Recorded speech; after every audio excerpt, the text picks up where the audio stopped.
कौन साहब थे जिन्होंने सामूहिक विवाह का आयोजन किया था यहाँ? एमएलए त्रिलोचन वहां का दोगला आदमी। इस केस से ना आप अपना हाथ हटा लीजिए, क्योंकि इस केस के जो पीछे है ना सैनिकों जवाहर के लोग हैं। घूरता क्यों रहता है मुझे? नरक में है ना, वहीं रहे। तुम्हारे नाम पे जो सामूहिक विवाह आयोजन किया जा रहा है उसके आड़ में लड़कियों की तस्करी होगी। सुमित बंसल और मदन राठौड़ भी इसमें शामिल है।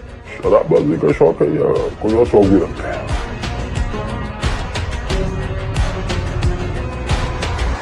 बंसल ने राठौर को और राठौर ने बंसल को मार दिया, ये बात कुछ हजम नहीं हुई। दद्दू और रंतेज के पास हमारे खिलाफ सबूत है, उसका क्या करें?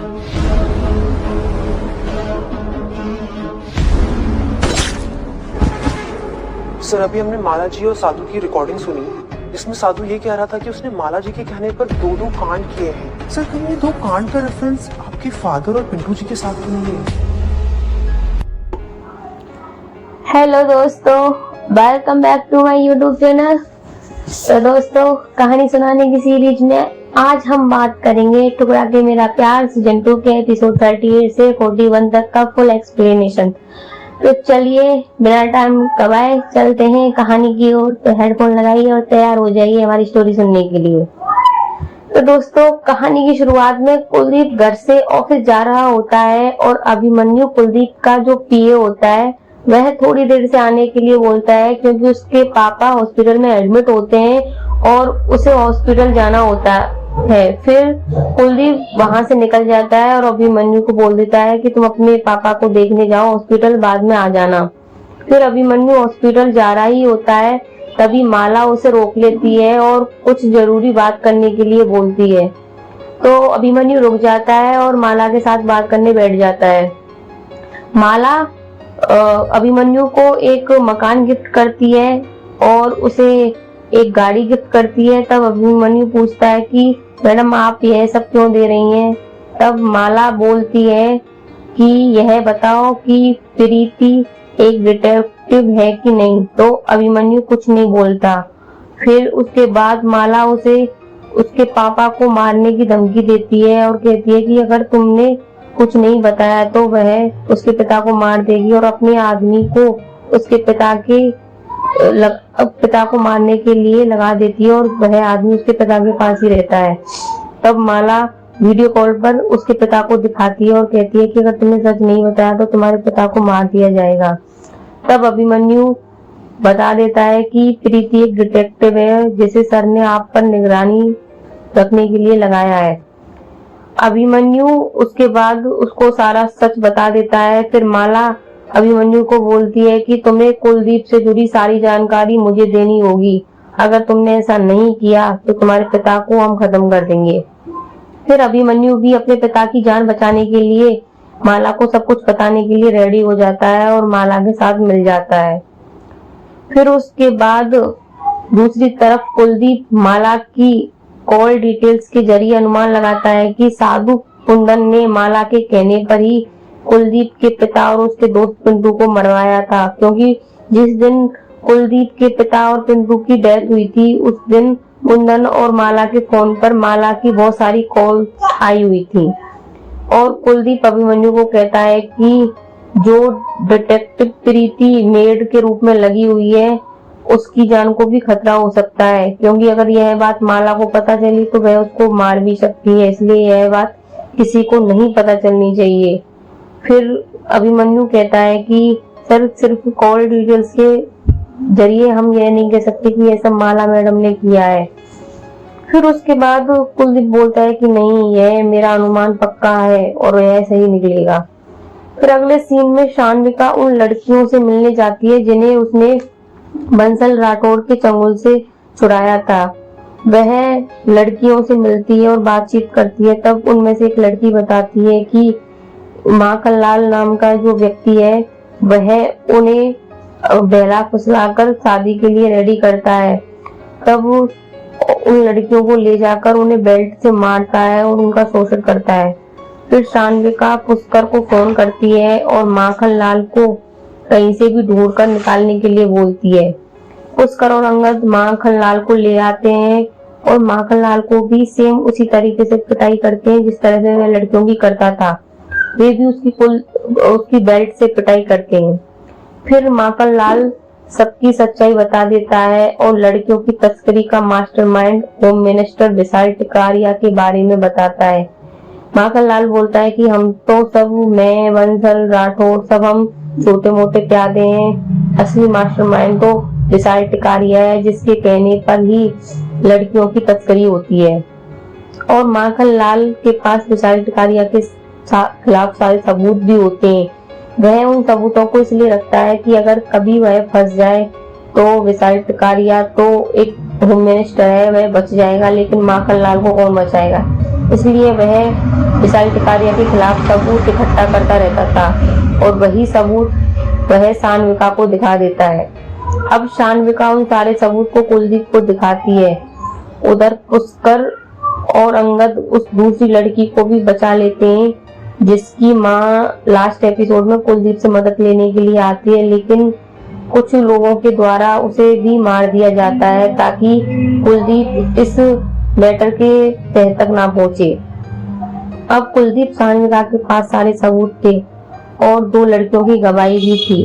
अब शानविका और कुलदीप डिसाइड करते हैं कि एक मीडिया कॉन्फ्रेंस रखेंगे जिसमें सारे सबूतों को दिखाया जाएगा, तभी जो विशाल कटारिया है उसके खिलाफ कार्रवाई होगी।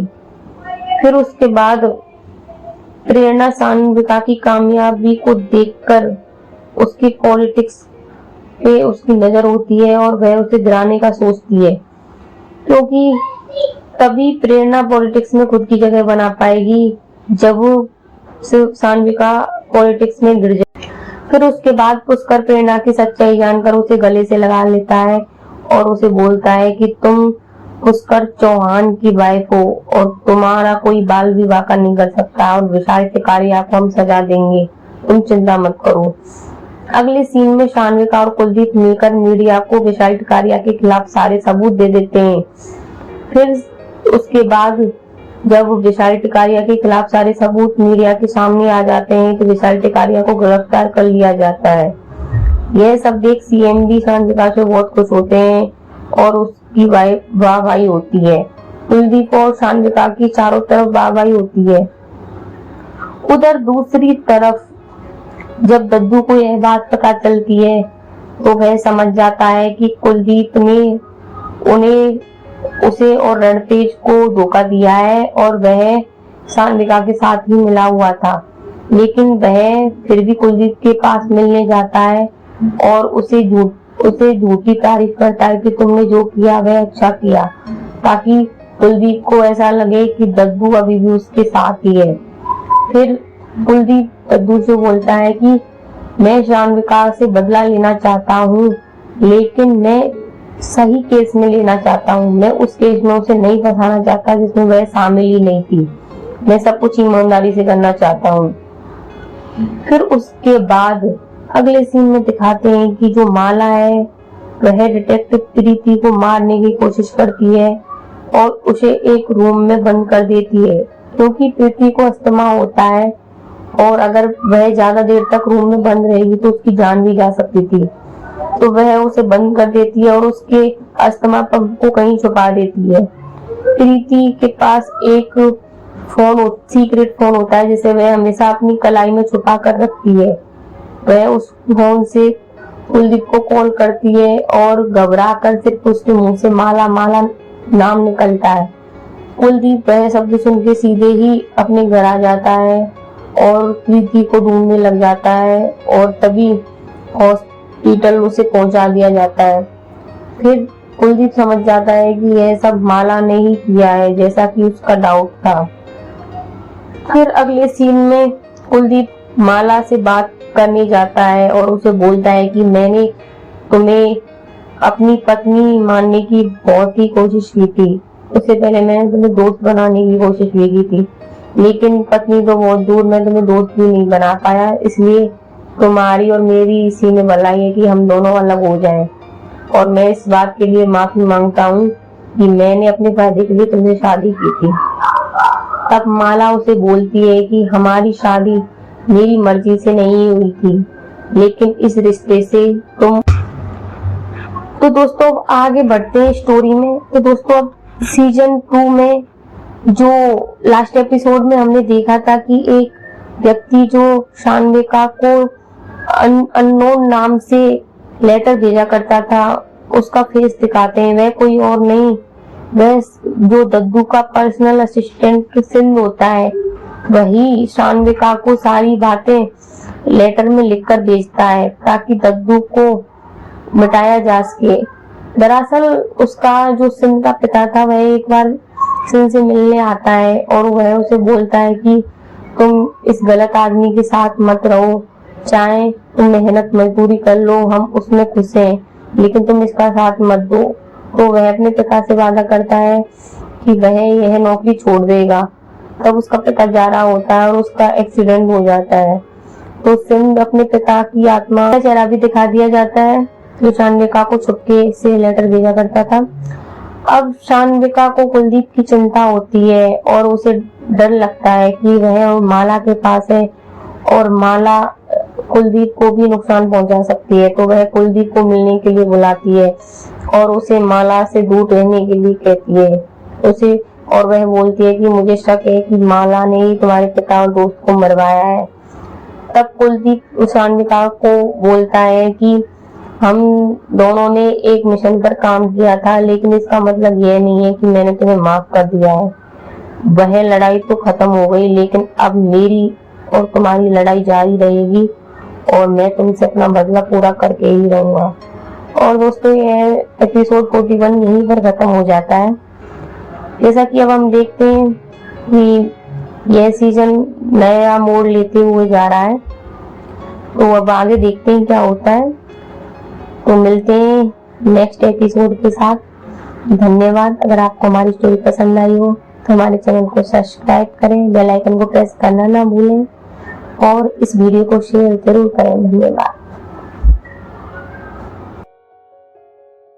हमारी बेटी का घर बर्बाद करके तुम उस पे अपना सपनों का महल खड़ा करोगी। तुम्हारा सूर्य तो अस्त हुआ ही है, तुम्हारा भाग भी बहुत जल्दी अस्त हो जाएगा।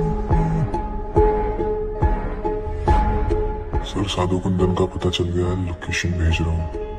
जल्द से जल्द साधु कुंदन को ढूंढना होगा ताकि माला को एक्सपोज कर सके। जीजा जी, साधु नहीं है इधर। लगता है साला कुछ खेल हो गया है।